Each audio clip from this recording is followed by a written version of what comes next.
Bon, chers amis, aujourd'hui, on va commencer à raconter une histoire très célèbre. Bien sûr, c'est Le Petit Prince.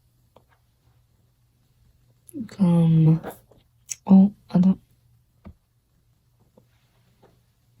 Le Petit Prince vivait sur une très petite planète hum, habillée comme Abel B612,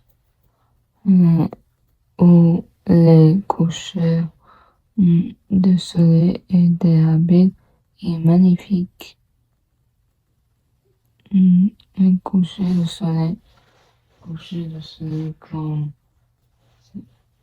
hum, en après-midi, le soleil comme ça. Attends, je vais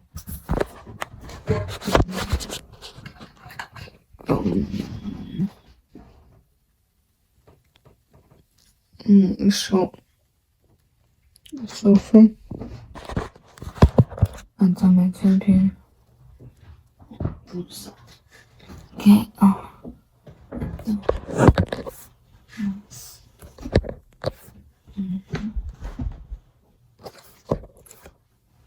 Bon, sa planète est d'assez petite que vous pouvez regarder plusieurs couchers de soleil en déplaçant simplement sa chaise.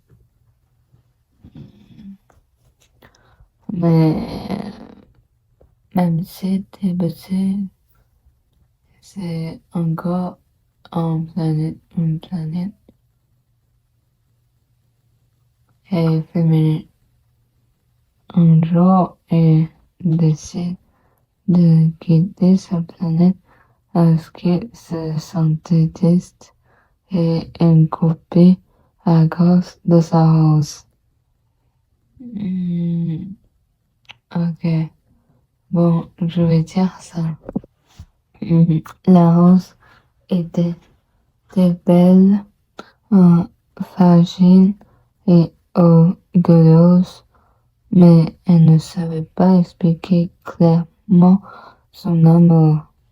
Aimé. Le petit prince l'aimait profondément, même s'il ne comprenait pas toujours ses paroles difficiles.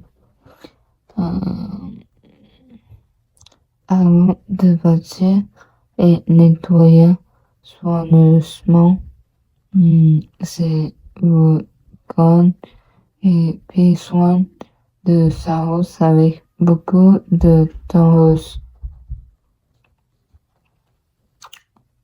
Alors, il partit dans l'univers, espérant découvrir d'autres mondes et comprendre les adultes,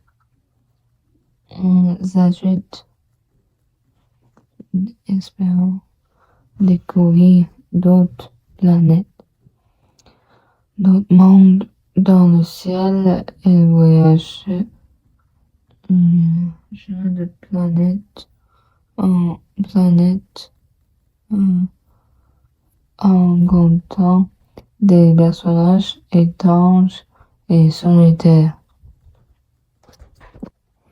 Le petit prince arriva sur une planète minuscule, petite, minuscule, froide et silencieuse,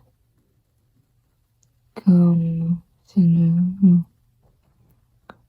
où l'air semblait presque immobile comme ne pas bouger. Comme ça, il leur raconta un roi étrange assis sur un trône intriguant par rapport à sa petite taille, avec une encart rouge légèrement poussiéreuse. Le roi parlait du roi grave, lente était sûr de lui, comme s'il comptait à absolument tout dans l'univers, et donnait des ordres aux étoiles, au soleil, et même aux oiseaux imaginaires. Mais ces ordres étaient toujours raisonnables pour être exécutés.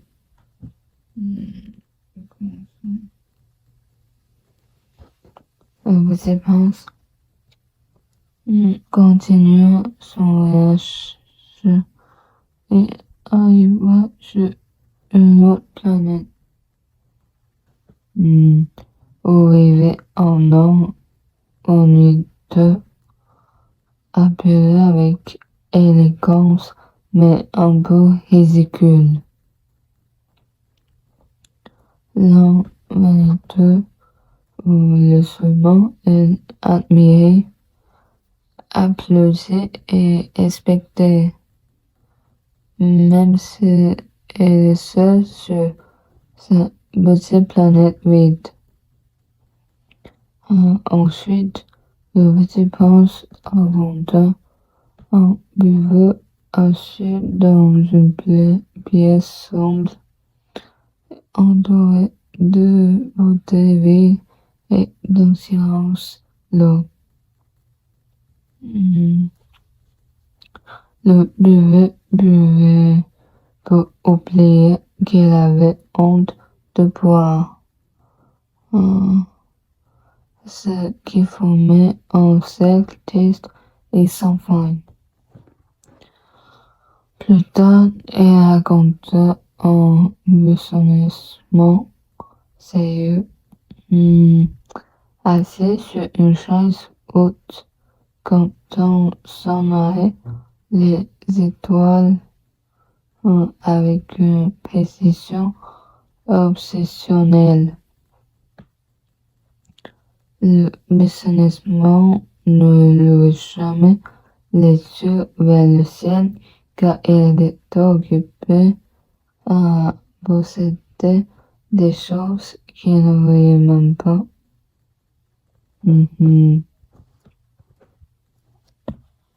Le petit prince se sentit de plus en plus triste, car tous ses agiles semblaient seuls, blessés et incapables de voir l'essentiel. Attends, ok, c'est bon.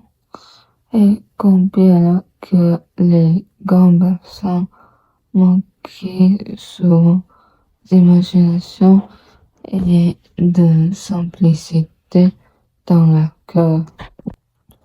Le petit prince arriva sur la Terre, une planète immense. Non, c'est pas ça. Oh oui. Une planète immense, froide et pourtant étonnamment belle.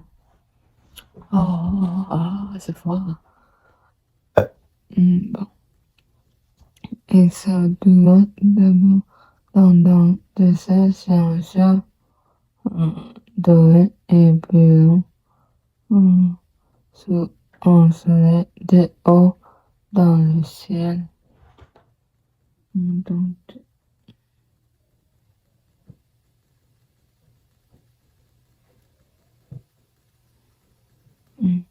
le vent soufflait doucement sur les dunes pour une respiration lente et invisible du monde.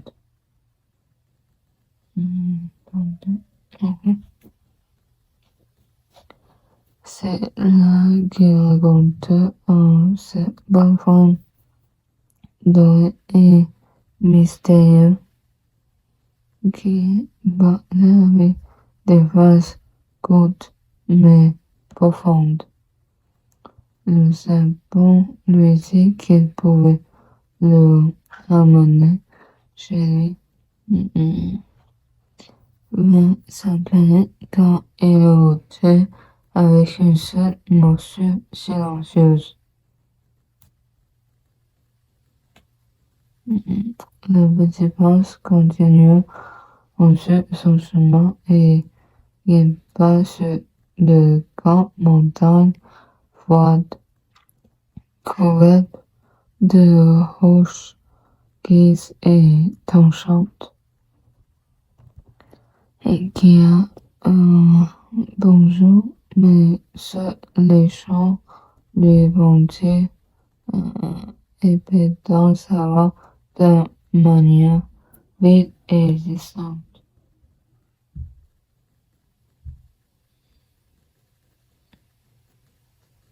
Putain,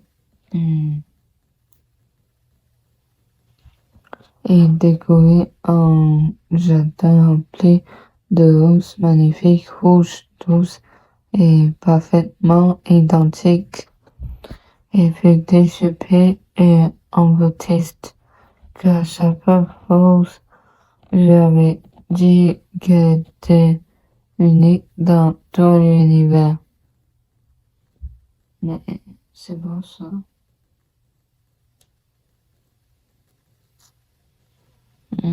C'est alors qu'on n'a pas en retenant apparu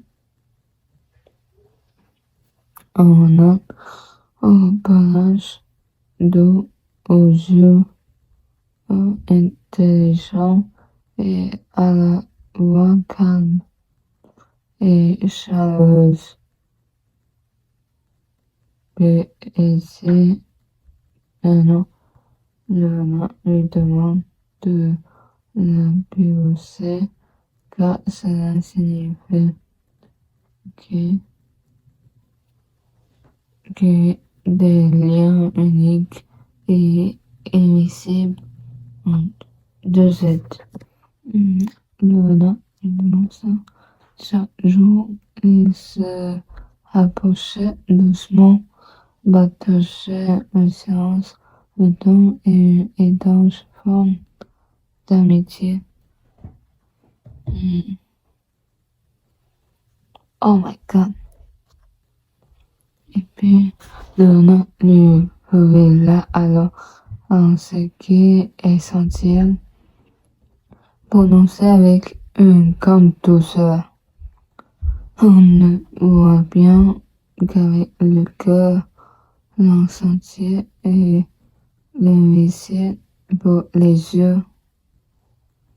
Le petit prince comprend alors que sa race était unique, non pas parce qu'elle était différente, mais parce qu'il avait aimé profondément. Il ressentit une grande tristesse douce, mêlée de tendresse et de nostalgie en passant à sa planète. Finalement, il décide de retourner chez lui, guidé par le serpent dans une scène silencieuse et mystérieuse. Comme ça. Oh, attendez, je pense que il est mort. Parce que le serpent, il a de grandes mains. Et, et, comme ça. Donc, le, le serpent est mort. Bon, c'est pas vrai. Donc, c'est comme ça. Merci pour écouter et regarder. Et au revoir.